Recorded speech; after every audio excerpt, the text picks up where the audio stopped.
So, good morning, everyone. One of the fears that I have is me thinking that I'm doing okay, and I'm not. So, Mm. Big Zebra just asked, "So, how are you doing?" It's like I don't know. I think I'm doing okay, but I really don't have, people. I do have people around me to tell me if I'm screwing up, Mm. but but There's an added problem for people who have a public profile. If you do any writing, any mm, music, any form of performance whatsoever, yeah, there is an unending chorus of people who will tell you you suck. there is. It Yeah. wouldn't Yes. matter how talented you are, you're going to hear you suck. Yeah. And Well, there are different kinds of "you suck" comments, mhm, and so if you look at a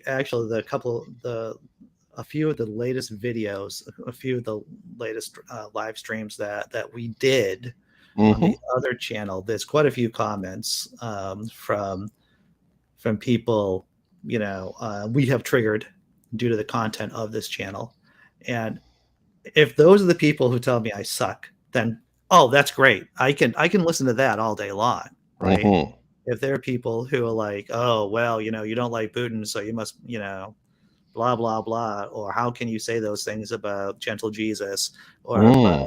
High Lord Chancellor, Donald J. Trump, then I that's fine. I can listen to that kind of all day long because you got to consider where it's coming from. When I make a joke that may be objectionable in some way, Yeah. and someone says, "Well, you shouldn't say that because blah blah blah blah blah," I try to come up with an answer right on the spot in Sure. comments or what have you, where I justify it but by using some form of perverse logic. That Yep. Yeah, I can see that.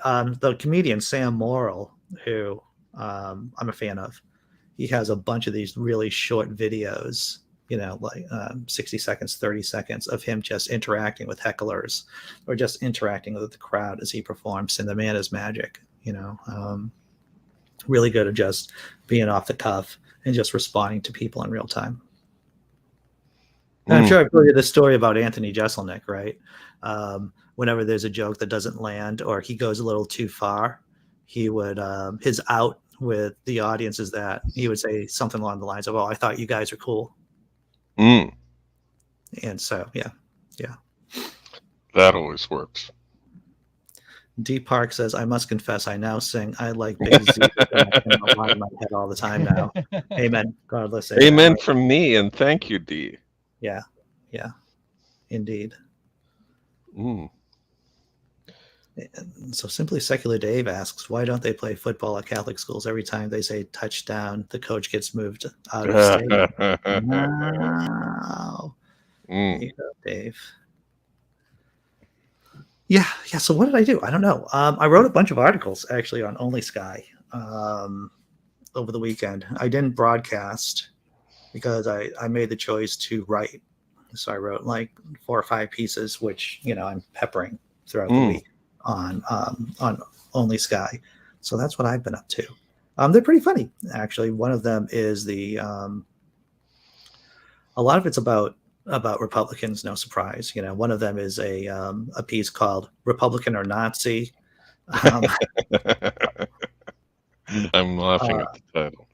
Another one is, of course, I think this one dropped today, is the one about the solar power plant in Ukraine, being shelled and exploding and causing deadly radiation for miles Mm. around. All these are satirical, of course, because I it can't be signed up funny. on OnlyFans for you, Dr. Kennard, and Yes, I'm going to check my spam folder, not folder, to see if I've received any notice lately. yes, yes. You would think that there'd be an easier way of signing up than the way, but I can't speak. I can't. I think I'm morally and legally obligated not to speak out against some of Oh, the Byzantine systems that they have set up there. But oh, it's you can make a little note for Only Sky 2.0. right. And when you guys do a reassessment, you'll have some notes. It'll be great. I will say this in terms of the growing pains only at Only Sky. I've had very few. with my interaction there in comparison to when I was on other platforms. Mm-hmm. Yeah. Well, anyway, it looks good. Oh yeah, it's a slick looking site, right? It really is. Yeah. How was your weekend, Tobin? It was a good weekend. I got invited to hang out with Jim Hall on the Atheist Edge channel. Yeah. For the 24-hour Lavender Lady yeah, where we did donation drive. Oh, good. So what was Lavender Lady's what's the crisis? What's the issue? What's going on? Well, she's got a bad kidney. Oh, yeah. And it was also a drive to help get funds to help her after the surgery as well, to get hospice, I think they call it, where somebody can drive you and like take care of you and stuff after surgery. And tell me if I'm wrong, chat and viewers, hospice is if you're dying, from what I understand. No. Okay. See, I may be using that word out of so there's like case management, there's home health care, which I've done, tough work, in which you basically go into a person's home and help them with their basic needs. That's a hard job. Holy jumping, hard on the soul too. I have stories. I got a ton of stories, but I can't tell, because no confidentiality. Also, if they come out funny, it could all go sideways. Yeah, but this is the thing about living here in the States. We covered this story a couple of months ago about how many GoFundMe campaigns have to do with people living here in the States who are trying to pay off medical bills. Trying to pay off cancer bills, surgeries. It's madness. I forget the number off the top of my head, but I do recall that 66% of bankruptcies here in the States have to do with medical bills, which is effing believable. Yeah. I thought there was a law that said you couldn't, when you went bankrupt, your medical bills stayed on tap so that you were still owing. I know that school loans, there was a change in the law with, I don't know, in our lifetimes, that made school loans non-bankruptcyable. That's not a real word, but basically, even if you declare bankruptcy, you still have to pay you still have to pay your school bills. I don't think that medical bills are the same thing. I'm glad to hear that. At least you can still go bankrupt. Yeah, declaring bankruptcy, just like everything else here, takes money.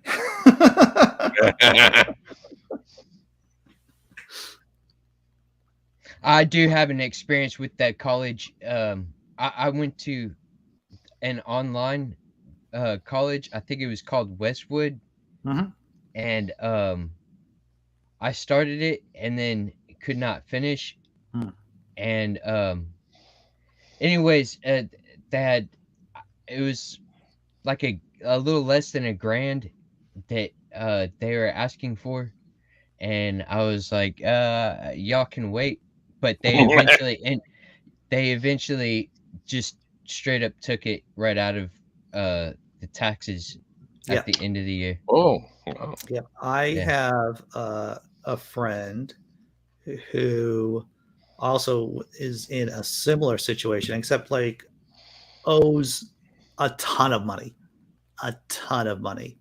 to a university, and the deal they have, the implicit deal, is that the government isn't making them pay the taxes back, isn't paying the bill back like in a monthly installment plan, but what they're doing is that they're just taking all the money out of the everything. If this person gets a tax refund, which they always do, the government just takes it automatically. So that's how they're paying off that debt. And actually, really, I would much rather it happen that way, because it's like trying to do that during the year, it can just make things really difficult if you're trying to pay all of your utilities and stuff like that, and then add this bill on there. Yeah. Well, it's just young people now can get under a mountain of debt, and they're just in it. They're just in it for life, and they get the debt when they're young, and they'll still have debt of some kind, by the whenever they die, for many people, and that's just crazy. I did have a crazy experience yesterday at the laundromat. I like crazy experiences in the laundromat because shit can go sideways at the laundromat pretty fast. It was kind of weird. It was pretty weird. Like this Alright. guy drives up in a truck, and it looks like a fairly recent bought truck. He gets out of his truck, and he's a big old Southern boy. Right. He's got the straw hat on, and wearing his shorts.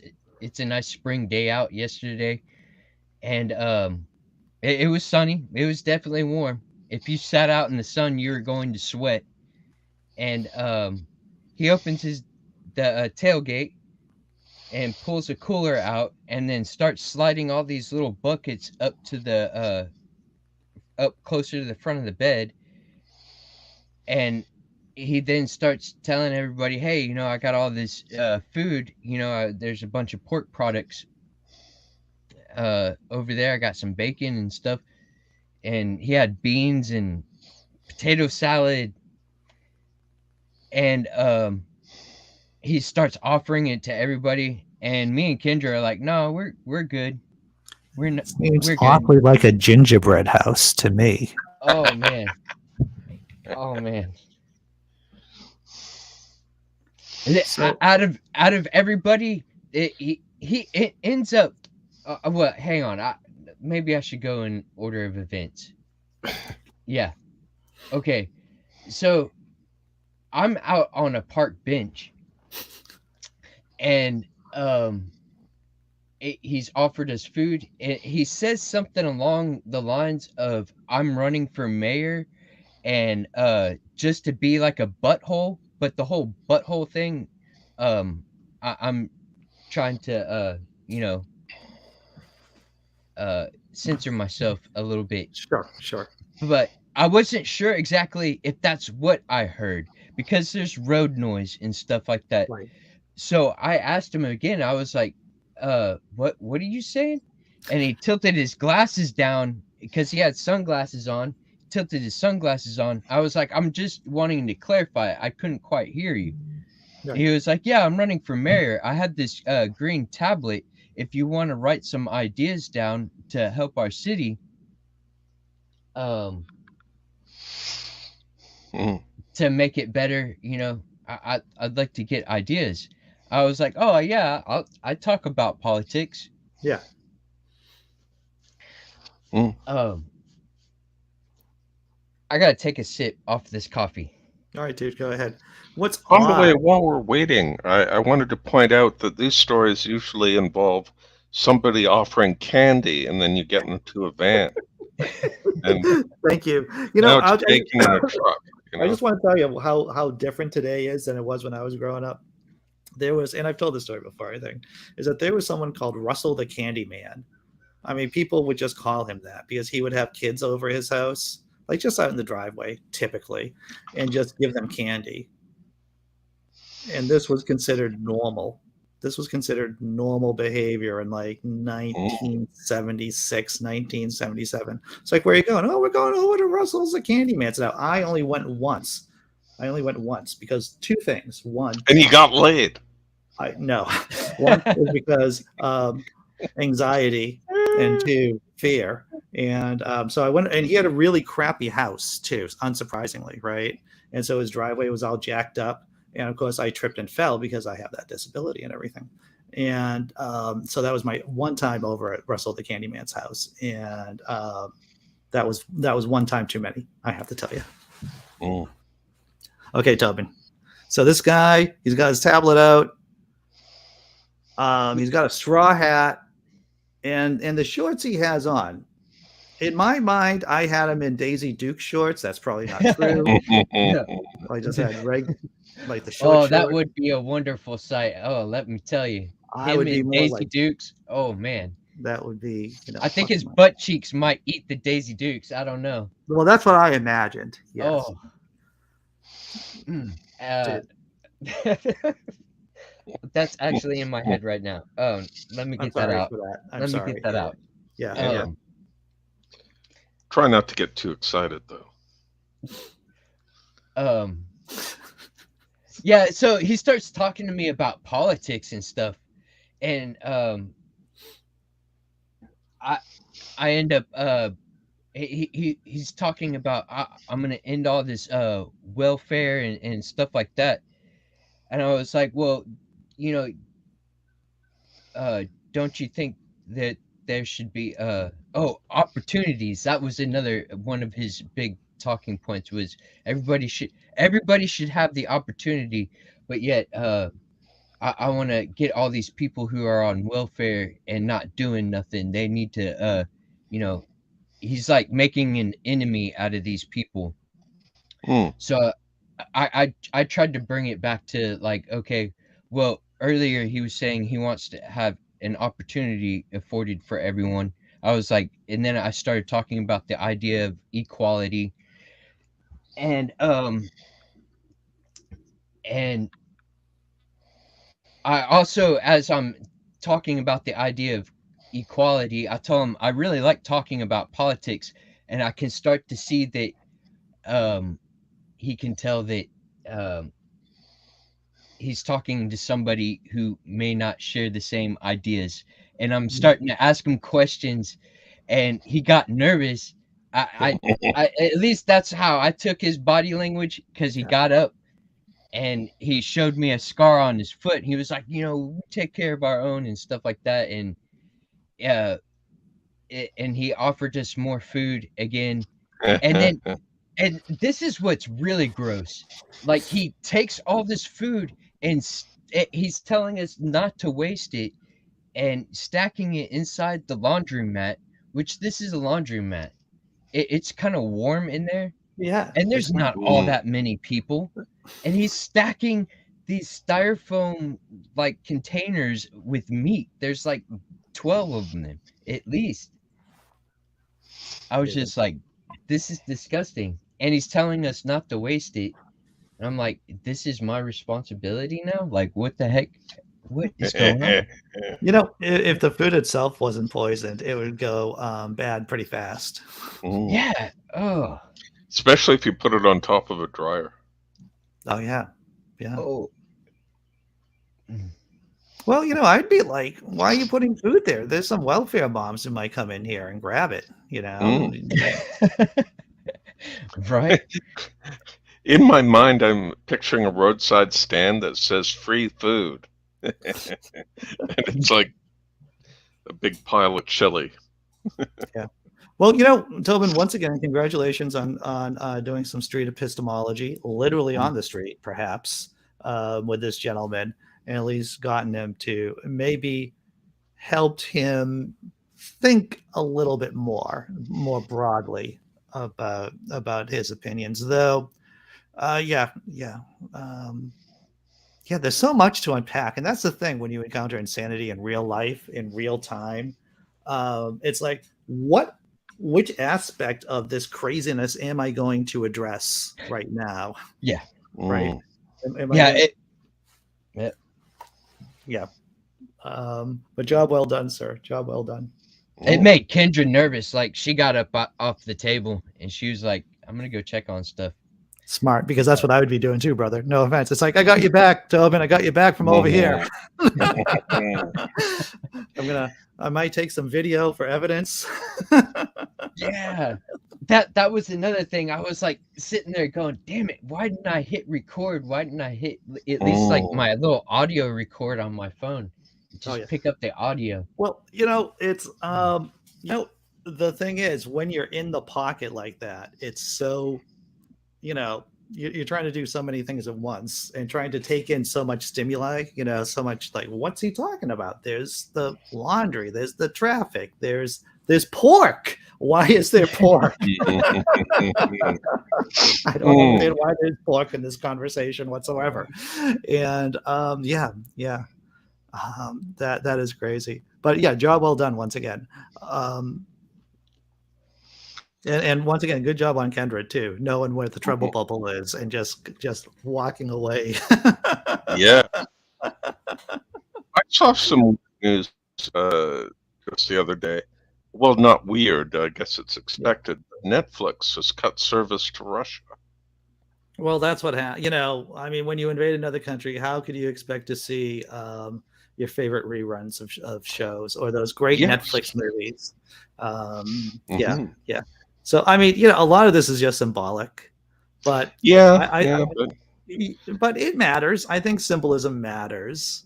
Sure. So, and also it's more than just a gesture. They're walking away from money, even if it's only in rubles. And now that means that if you want to watch Netflix in Russia, you have to get a VPN. Which, by the way, NordVPN is currently offering a special for just $12.99 for a year's worth of service. Shakes that implicit, advertisement. Yeah, I couldn't resist. That was true. I know you couldn't resist.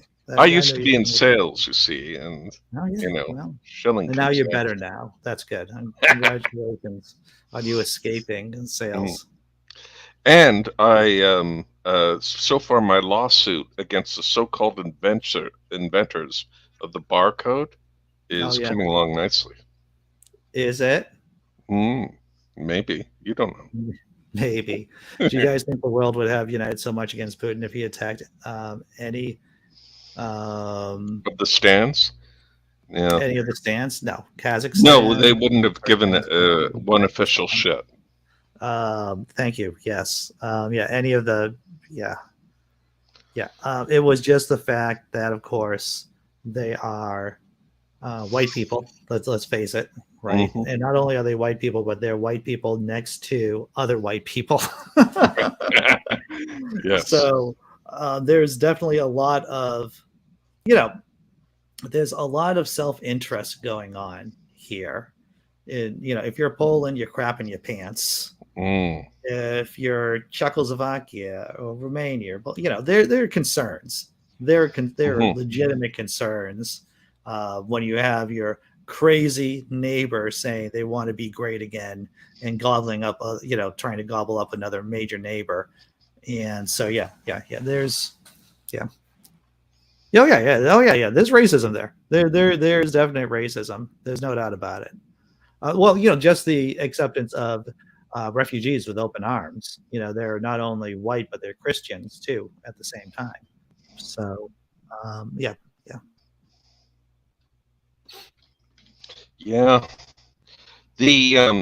I'm wondering how much more can be done to mess with Russia in terms of, are there other avenues we don't even know about to cut off revenue to them?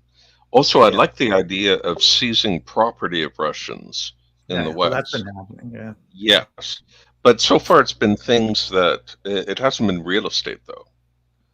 Why not? Seizing what they've bought over here? Sure. If you own it and you're a Russian, not just an oligarch, but any Russian, and just say, well, until this matter is resolved, your property is going in escrow or something to that effect. Your property and your money. And so they don't have any money in the West because their bank accounts are frozen. And then they have to go back to Russia. Well, what the Russians are trying to do, from what I understand, once again, I heard this on the news before coming on the show, is that the Russians have debts. They have government debts. Mm-hmm. And they typically, and a lot of these debts are supposed to be paid in non-ruble currency, like in dollars, for an example, because rubles are light. So now, which will just amount to basically being a default. The Russians are saying something along the lines, well, we can't pay you back in dollars, but here's some rubles. So that's just another sign of the sanctions working, and the seizure of assets, and putting the bite on the central bank. See you later, John Hudson. Yeah, like technically, if you have a country with a worthless currency, it can adopt any currency it wants. It just can't set interest rates. So, for example, if Canada goes tits up and no one wants to use the Canadian dollar, we could use the American dollar. It's just that we can't print it when we need it. We can't, that sort of thing. Yeah. There may be a time that the dollar isn't the reserve currency of the world, but right now it still is. And I think the euro might be the one, don't you think? The next one around. Maybe if the Europeans ever get their act together. I mean, if nothing else, what you can say, if there is any silver lining in this shitstorm, is that it really puts an incentive on the Europeans to get their house in order, right? Because let's face it, if the 13 colonies didn't have an aggressive nation, i.e., Great Britain, knocking on its door, wanting to take it, tear it apart, the 13 colonies would never have gotten together to form, to be united, and that, the Russian invasion of Ukraine might be like I said, a wake up call for them to get their house in order in terms of how they run their everything, whether it's their militaries or their financial system. Something that is good is that Putin said that these sanctions against Russia are an act of war, which is a clear sign of a weak hand. Sorry, Putin said that these sanctions were an act of war. Yeah, people say a lot of things. Putin said that kicking him out of SWIFT would be an act of war too. So that's a lot of, Yes. What would be an act of war is if NATO jets flew over Ukraine and shot down Russian jets. That would be an act of war. I was wondering if NATO wouldn't go into the Ukraine to enforce a humanitarian corridor, but I don't think that will happen. But I would vote for it. You just got a cursory look at the news will show that there are a bunch of ex-military and volunteers, from Britain, from the U.S., from other Western countries, non-Western countries, who just want to kill Russians, basically. They just want to fight. They either want to kill Russians or they want to fight for Ukraine. And you have a bunch of people going in there wanting to fight for the Ukrainians. Yeah, so. We do have people go. I actually know somebody who very likely is going to end up going over there. It's crazy. Yeah. I mean, if that's your training and that's what, your experience, I can see wanting to help the Ukrainians, but it's like, how much are we in a world war? Like, is it tipping past that now? Well, this is the, doing a no-fly zone would be a radical, it would be a radical move that would increase the chances of this going into a full-blown conflict with NATO versus Russia. But a good example would be what would happen if we enforced a no-fly zone. So Russia bombed an Air Force base on NATO soil. Sure. It's the next step. Right. Yeah. I mean, that's exactly it. So the situation is already fraught. Right now you can argue that, once again, interests, countries are self-interested. Right now you could say that a lot of NATO countries, their interests are being met with just Putin being bled in Ukraine right now, right? With the current level of involvement, with sending in shipments of weapons and allowing, your people, your ex-military to go in there and fight for the Ukrainians. That meets their self-interest, right? Because once again, it bleeds Putin a bit. So yeah, so doing humanitarian corridors, that would be also you would have, so let's say you're doing a humanitarian corridor with, let's say, NATO forces, and they get shelled by the Russians, which would probably happen. So what are you going to do then? You're going to send a couple of jet fighters over and knock out those artillery positions. Well, now you're in it. You are in it. And once again, what we've seen, especially from World War I, is that what we don't want to do is sleepwalk into a major conflict with the Russians, right? With a nuclear power. I'm kind of hoping that maybe that if this tactic to have trade sanctions against Russia actually works, I don't know that it would, but suppose it does function very well, and the oligarchs are feeling a little bit hungry and neglected, and then ordinary people are feeling hungry and neglected. Maybe this will push change in some way that we can't anticipate.